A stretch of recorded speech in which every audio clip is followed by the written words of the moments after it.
Welcome to part 2 of this series. So last week we talked all about the 7-second rule, and that concept is all about how to handle the small micro moments, the small areas of being ghosted or being rejected in your fundraising journey. This episode is we're going to zoom out and we're going to talk about campaigns. So this might be your big event, your spring match, your year-end fundraiser, your giving day campaign, your annual event, right? These could be the ones where you really are like, Christina, I'm spending a lot of time, a lot of people power, a lot of energy, a lot of everything is being poured into this.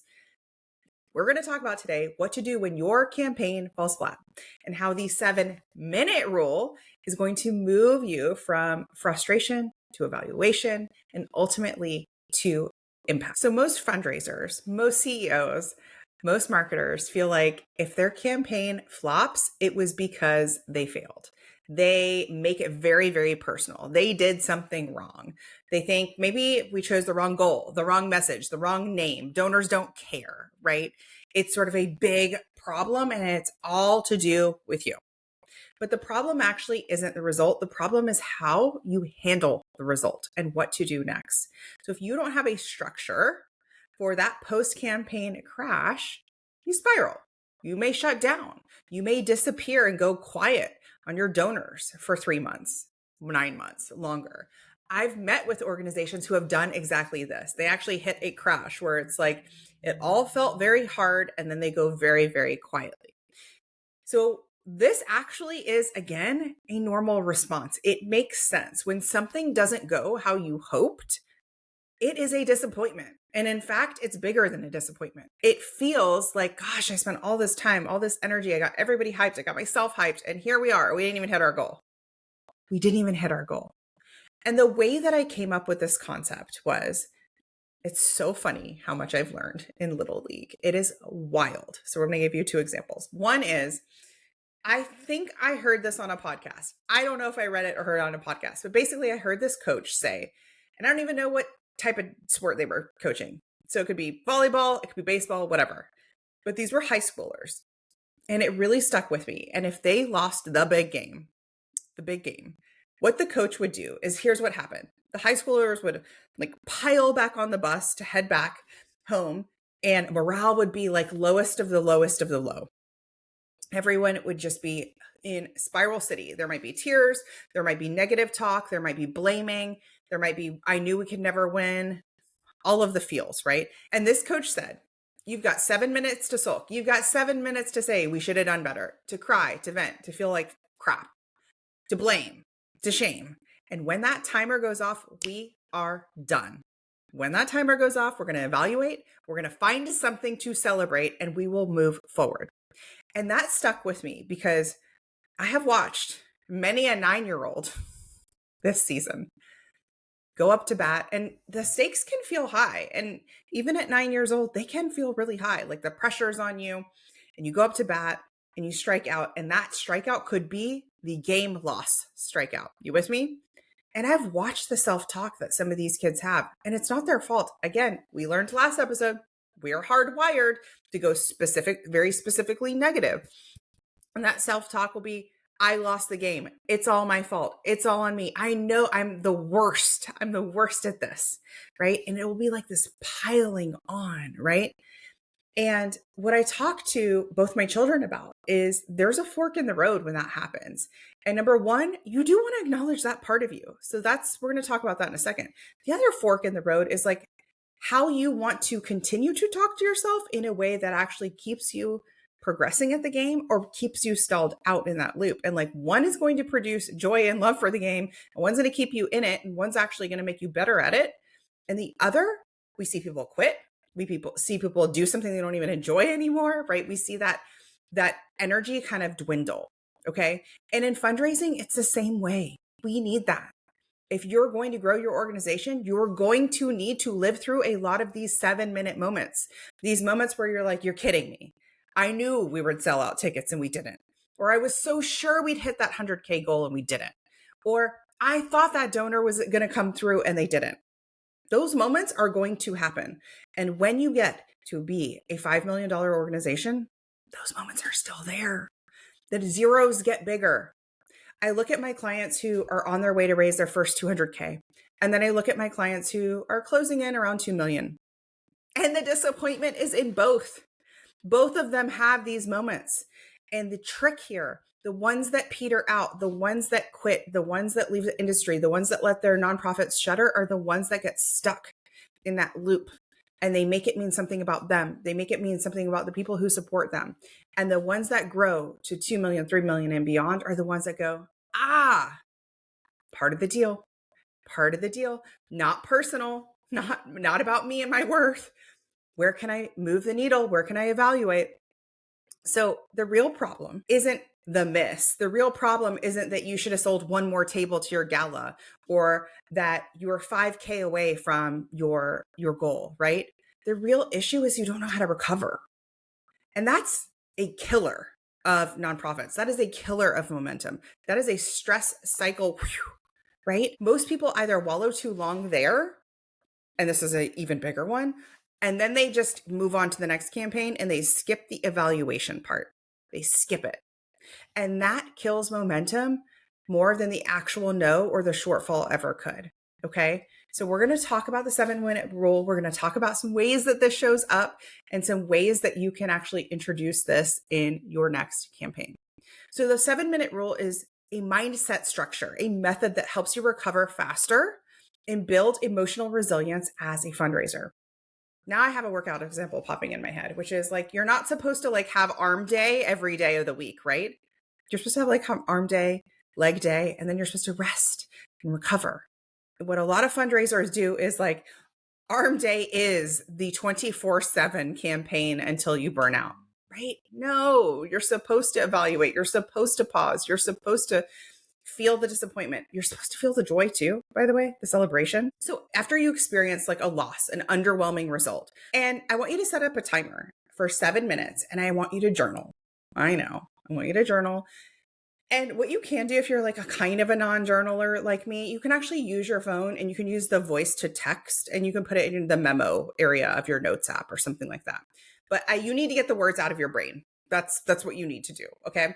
And I want you to write down in those 7 minutes, I want you to just keep asking yourself about that moment, about what's coming up. Maybe you didn't hit your fundraising goal. You raised half than you expected. A key donor backed out. You got a bunch of maybe next time, now's not the right time replies. I want you to write down all your thoughts about it. I want you to vent. I want you to just let it all out. And your thoughts could be about the campaign, about the people, about the donors. It could be about any aspect. I want you to feel the feeling and write down that feeling. Maybe that feeling is rejection. Maybe that feeling is like disempowerment, or that feeling is like, I should have known better, right? Write down the feeling. And if you don't know how you're feeling, you can always Google like emotions, Google emotions on a chart. It will give you lots of different examples. And you're like, oh, that's how I'm feeling, deflated, right? And so you're going to go through that. You're going to feel it. You want to write it out. And the temptation may be to avoid this exercise altogether, or to just stay there and you believe it like it's true, like it's fact. Christina, I didn't hit my goal. I was $5,000 away from the finish line. Ergo, total fail. And that is not true. And that thought is keeping your organization so stuck. Okay. So instead, the 7-minute rule says you're going to feel it and then you're going to move. Just like that coach said, I will let it all out, vent, have at it, pile it on. But after that, we are going to evaluate. 1, we are going to celebrate something. 2, and we are going to reset. Okay. Those are your steps. Evaluate, celebrate something, reset. Because if you can't find that evaluation, how will you ever get better? Right? How will you ever get better? If you can't celebrate something that went well, it's kind of like you're telling the donors, the $15,000 worth of donors that got you your 15K, they don't matter. They weren't enough. What a terrible message to put out into the universe. So you need to celebrate the $15,000 worth of donations that came in, even if you were $5,000 away from your goal. You feel me? And then you want to reset. And that's why we have a container of time, the 7-minute rule container, because after the 7 minutes, your brain is going to want to keep piling on. It'll be the next day. It'll be the day after. And your brain's going to be like, yeah, didn't go well. You see your friend at the grocery store, they're like, oh my gosh, I saw your campaign. You've been rocking it. And you're like, didn't hit our goal. Right? No, redirect. You're the boss. You're kind of driving this, you're driving the bus here. So why is this not just woo? Why is this actually science backed? Why does this work? Okay, let's talk about emotional agility. Emotional agility is the ability to feel hard things without becoming them. And it's really, really important that you actually have that emotional agility, that you are able to hear the no's. This is some work from Dr. Susan David, okay? And she talks about this, of that emotional agility is so important that you're able to feel the range of emotions, and that range doesn't stop you. That range doesn't have you retreat, okay? And naming and timing those emotions creates psychological safety. So you're honoring the emotion without drowning it out. Or what I think a lot of people do, especially my dudes, I think y'all put your feelings on a shelf, and that shelf is dusty and it's in the back of the closet and you never ever go see it. You're like, that sucked, right? I think women do this too. But in general, we tend to talk out how we're feeling, right? And so this is so important. So you want to just vent, you want to talk it out. And when the timer goes off, I want you to ask yourself some more questions. Where did we get traction? What was outside of my control? What feedback do we get? Maybe direct or indirect. What would be something I would try differently next time? This is literally how you get better. This is it. Then celebrate something, anything. Who surprised you? What new donors showed up?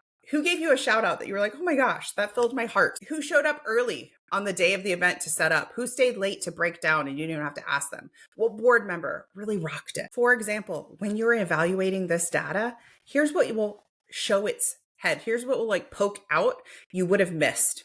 For example, we only raised 3K instead of 10K, but our new donor rate was 42%. Think about that. Let's say you only raised 3K, your goal was 10K.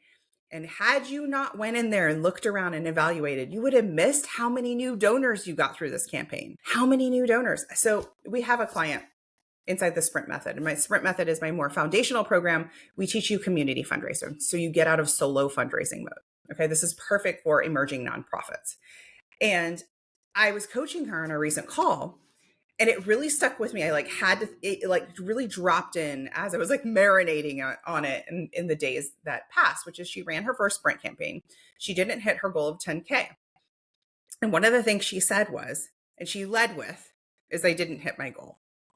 And she led with heaviness, right? And that makes sense. I am not, no shade on that, right?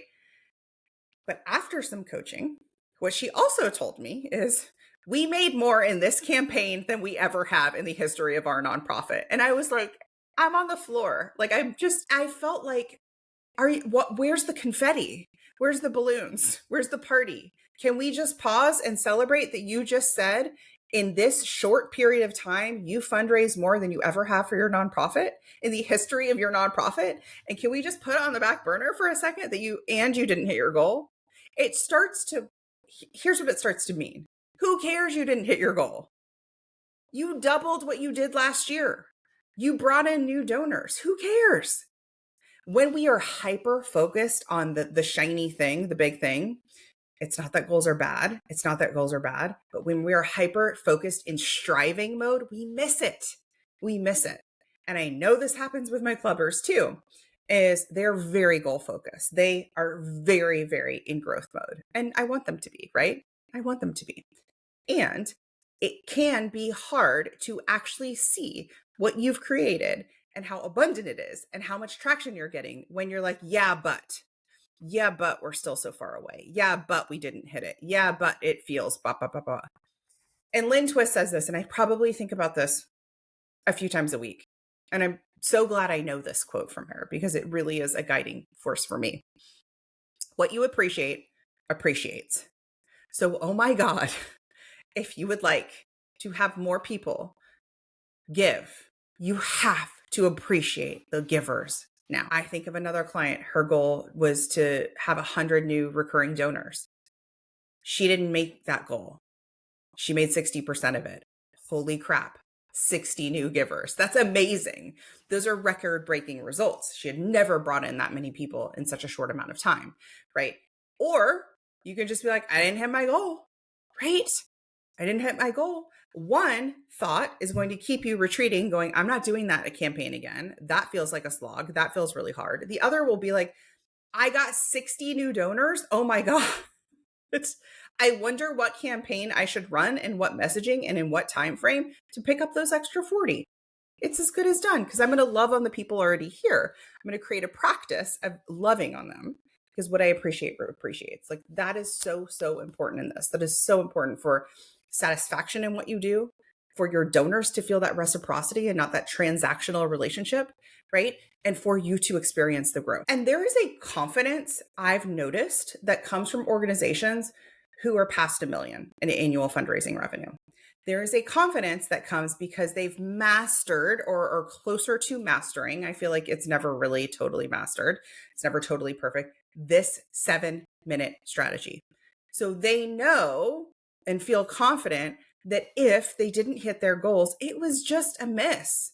And it doesn't mean they won't make it up next month. It doesn't mean they won't find a way to pick up the phone, make a call, get some traction. It's just an evaluation piece. It's not a piece that is a personal attack on them or their organization or their mission. And if you're thinking, but what if I actually did mess up? What if it was a total fail? What if it was a dumpster fire?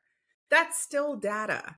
That's still worth going through this evaluation process. That's still worth going through the 7 minutes where you get to boo-hoo, and then we go. And then we move on to the next layer of this work, right? Versus walking around saying, but it really was a mess up. It really was terrible. That thought will keep you in the mess up, in the swirl, in the swarm, versus where's the data here? Where can I get better because of it? Where do I need to ask some people for help? Why didn't I ask people until the last week? Oh, maybe I should have asked people earlier. Or everybody said they would help, but then they didn't help. What can I do? What can I inject during the campaign to add more support and more engagement? Right? Suddenly you get into this mode of leadership when you go through this process. But you can't actually go through this process until you felt the feels. So what if it's not fixable? What if you're like, it's done, dusted, over, I can't fix it? Okay, you could actually do this mid-campaign. You could take a day where you're like, I'm kind of seeing some trends I don't like. I want you to evaluate mid-campaign. You've got to go, okay, is there a pivot here? Is there something we need to layer on? Is there an urgency we need to that we haven't had that we need to layer on in our messaging? But that clarity only comes through reflection, not that rejection reaction, right? Not that pushing away, not that inward, I'm so bad, I'm terrible at this. So I have personally had campaigns do this.